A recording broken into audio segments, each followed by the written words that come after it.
My name is Sarah, and this is my story. I'm married to Tom, a kind-hearted man with a smile that could light up the darkest room. We've been married for 4 years, but it feels like we've been together for a lifetime. We met at a local coffee shop, bumped into each other by accident, and the rest, as they say, is history. But there's one part of my life that feels more like a recurring bad dream. Martha, Tom's mom. Martha is, well, she's a character. Since we got married, she's had this habit of dropping by unannounced. It was annoying at first, but now it's just part of our daily routine. She's got something to say about everything and anything I do, and it's never praise. It was just another Tuesday evening. I was in the kitchen, the aroma of roasted chicken filling the air, setting the table for 3. Tom was on his way home, and Martha, of course, decided to pop in. "Chicken again, Sarah?" Martha walked into the kitchen, her voice dripping with disappointment. "If it were me, I'd have made pork. Tom loves my pork roast." I tried to keep my cool. "Tom likes chicken too, Martha, and it's healthier," I said, trying to diffuse the situation. She clicked at her tongue, moving closer to inspect the salad. "Lettuce and tomatoes, how original." Just then, Tom walked in. "Something smells good," he said, wrapping his arms around me. He kissed my cheek before noticing his mother. "Mom, what a surprise." "Not a good one, apparently," Martha muttered, eyeing the chicken like it had personally offended her. Tom caught my eye, a silent plea. "Be nice to her," it said. "She's had a tough year." I sighed, the fight draining out of me. "Dinner's ready. Let's eat." We sat down, and the usual happened. Tom talked about his day, I chimed in with stories of my own, and Martha found a way to criticize every single thing. When Tom complimented the chicken, saying it was just as good as any pork roast, I saw Martha's lips thin, but for once, she kept quiet. That night, as Tom and I cleaned up and Martha watched her favorite game show in the living room, I wondered how many more dinners like this I could take. It wasn't the chicken or the pork that was the problem. It was the constant feeling of not being good enough for the woman who mattered most to Tom. But as I looked at Tom, who was whistling while drying the dishes, I knew I'd endure it for him. Because that's what you do for love, right? You put up with a little rain to get to the rainbow, or in my case, a little bit of Martha to get to the rest of my life with Tom. If life were a straight road, mine had taken a turn into a lane with speed bumps named Martha. When I found out I was pregnant, Tom and I were over the moon. But joy comes with its own set of challenges. My job as an event planner was demanding, with hours as unpredictable as Martha's mood swings. So I made the tough choice to step down to a less taxing role, which unfortunately meant a smaller paycheck. It was a Sunday morning, and I was flipping pancakes, humming to myself, feeling content. Tom was reading at the table, and then, as if on cue, Martha walked in, her presence immediately changing the air. "So, Sarah, how does it feel to contribute less to the household?" Martha didn't waste any time, going straight for the jugular as she poured herself a cup of coffee. "It feels responsible, Martha. I need to take care of myself and the baby." "Babies don't need money, huh?" "Interesting logic," she retorted, taking a sip and making a face. "This coffee is weak." Tom looked up, his brow furrowed. "Mom, that's not fair. Sarah is doing what's best for our family." Martha scoffed. "Oh, please. When I was pregnant, I worked until the day I gave birth, and I made sure to contribute equally." I plated the pancakes and sat down, trying to keep the peace. "Times are different now, Martha, and I'm still working, just not as much." She shook her head, her disapproval as clear as the sunny day outside. "You just make sure you don't get too comfortable. Money doesn't grow on trees." The conversation hung heavy over breakfast. Even the pancakes tasted like tension. Tom squeezed my hand under the table, a silent show of support. But as I watched Martha pick at her food with a sour expression, I knew this was far from over. I was bracing myself for a long road ahead full of Martha's backhanded comments. But in my heart, I knew the peace of mind from a less stressed pregnancy was worth any pay cut.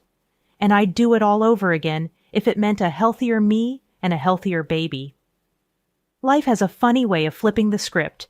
Before Jamie, my home office was a place of tranquility. Now it's a circus, and I'm the juggler. Working from home while taking care of a newborn is like trying to thread a needle on a roller coaster. But it's our roller coaster, and I wouldn't trade it for the world. One Wednesday afternoon, as I was knee-deep in emails and baby burp cloths, the doorbell rang. I knew without looking it was Martha. "Just a minute," I called out, balancing Jamie on one hip and my laptop on the other.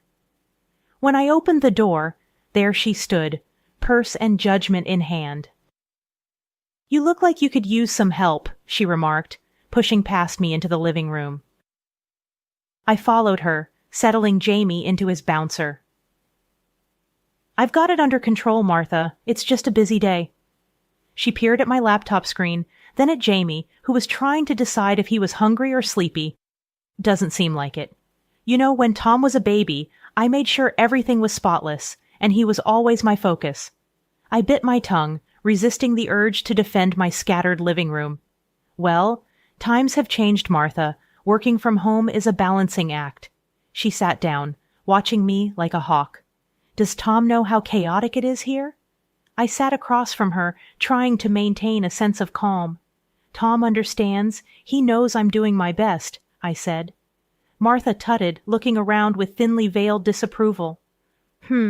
I suppose your best will have to do." I wanted to tell her that my best was more than enough, that I was a good mom and a good worker. But with Jamie starting to fuss, I didn't have the energy for another round with her. As she left, Martha's parting words were, "Remember, Sarah, a mother's place is with her child, not with her work." I closed the door gently, leaning against it for a moment. Her words stung, but as I picked up Jamie and he smiled, all gums and drool, I knew I was doing all right. Work can wait. These moments with Jamie cannot. And if that means my living room is a bit messy, so be it. It's our mess, and it's perfect. 4 years into our marriage, and life had settled into a rhythm, albeit one constantly interrupted by the discordant notes of my mother-in-law, Martha's visits. The first year of Jamie's life was a whirlwind of diapers, late-night lullabies, and the struggle of maintaining a career from the confines of our home. Now, as I stepped back into the professional arena, my heart ached with the separation from my little boy, but also fluttered with the excitement of reclaiming a piece of my identity. The office was just as I remembered, yet everything felt different. Colleagues welcomed me back with smiles and gentle inquiries about Jamie. My desk, once a shrine to efficiency, now also housed a colorful array of drawings and a photo of Jamie's toothless grin.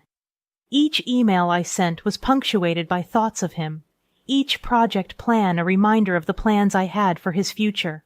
Arriving home that evening felt like crossing a finish line. I was greeted by the music of Jamie's giggles as Tom, ever the doting father, flew him around the living room like an airplane. They were in their own world, and for a moment I was an outsider looking in. It was a pang of jealousy only a mother returning to work could understand. Before I could even kick off my shoes, the door swung open and Martha made her entrance. "Sarah, back to work, I see. And Jamie?" she asked, her tone laced with accusation. "He's been at daycare and he's doing great," I said, trying to keep my voice light as I took Jamie into my arms. She raised an eyebrow, a silent judgment I knew all too well. "Daycare at his age? I never would have." Tom intervened. "Mom, the world's different now. We're doing what's right for our family." Martha huffed, moving to the kitchen. "Well, I hope you know what you're doing." The conversation hung in the air, a stalemate of generational differences. Tom and I exchanged a weary look. This was our normal, a delicate dance of defending our choices. Dinner was a quiet affair. Jamie's high chair an island of cheer in a sea of unspoken tensions. Martha barely touched her food, her disapproval a palpable presence at the table. Afterward, as Tom put Jamie to bed, I found myself alone with Martha. "Martha, I know you don't agree with our choices, But I need you to trust that we're doing what's best for Jamie, I said, clearing the plates. She looked at me, her eyes softening for just a second. Sarah, I just want what's best for him too. I know, and I appreciate that, but best can mean different things, I replied, hoping to bridge the gap between us. She nodded slowly. I suppose you're right, but it doesn't mean I have to like it. As I finished the chores and sat down to catch up on some work, the house quieted down. I mulled over the day's events, the juggle between professional and personal, the constant scrutiny from Martha. Each thought was a thread in the complex tapestry of modern motherhood. Over the next few weeks, I found my stride, balancing deadlines with daycare drop-offs, boardroom meetings with bedtime stories. I was proving to myself, more than to Martha, that I could excel at both roles. But her words lingered like a shadow, a reminder of the tightrope I walked daily. One evening, as I watched Jamie sleep, his chest rising and falling in peaceful slumber, I realized that this was my why. The long hours, the missed cuddles, they were all for this moment of tranquility, for the future we were building. And as I turned off the light, a sense of determination settled in my heart. Martha might never understand, but that was okay. This was our life, our choices, our grind. And with Tom and Jamie by my side, I was ready for all of it. When Tom and I approached Martha about watching Jamie while I worked, she accepted with a strange spark in her eye. Of course, I'll watch him. A grandmother's place is with her grandchild, she had said, almost triumphantly. The first day I left Jamie with her, armed with a list of instructions and a kiss on his forehead, I reminded her, "If you need anything, call me," feeling the familiar tug at my heart as I walked out the door. "Sarah, go to work, we'll be fine," Martha said, her voice tinged with the confidence that only grandmothers possess. But as the days passed, her enthusiasm began to wane. Each evening I returned to a litany of complaints. "He wouldn't nap, he's too fidgety, he throws his food," she'd report with exasperation. One evening, as I handed her a cup of tea, I ventured cautiously, "Martha, if it's too much, we can look into a daycare for Jamie." She set her cup down with a clatter. "No, I don't trust those places. I'll watch him. But you seem so tired, and I hate seeing you like this," I replied, concern lacing my words. Martha's eyes met mine, stubborn as ever. I said, "No, Sarah. I'm his grandmother. It's my job to endure. And who better to look after him than family?" Her refusal was a familiar dance, one where my suggestions were met with resistance, my concerns with cold rebuttal. "Okay, Martha, if that's what you want," I acquiesced, knowing that arguing was futile. Each morning I left Jamie in her care, my heart squeezed tight with worry. Each evening I returned to find Martha a little more worn, a little less patient, but always insistent that she would continue caring for him. Her resilience was as admirable as it was frustrating. Tom and I would talk after Jamie's bedtime, turning over options in quiet conversation. But we always circled back to Martha's steadfast refusal to let anyone else take over. Just when I thought we had settled into our new normal with Martha looking after Jamie, the unthinkable happened. I was in the middle of a work presentation when my cell phone buzzed incessantly in my pocket. Excusing myself, I stepped out to see Martha's number on the screen. "Martha, I'm at work. Is everything okay?" I answered, my voice tight with concern. "Sarah, I can't do this today. You need to come and get Jamie now." Martha's voice was frazzled. I felt a surge of anxiety. "What's wrong? Is Jamie all right?"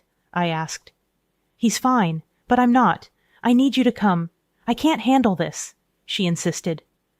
Panic knotted my stomach. "I can't just leave work at a moment's notice, Martha. Can it wait until my lunch break?" There was a pause, and then, "You'll regret not coming," she said ominously, and hung up. My heart raced. I called back.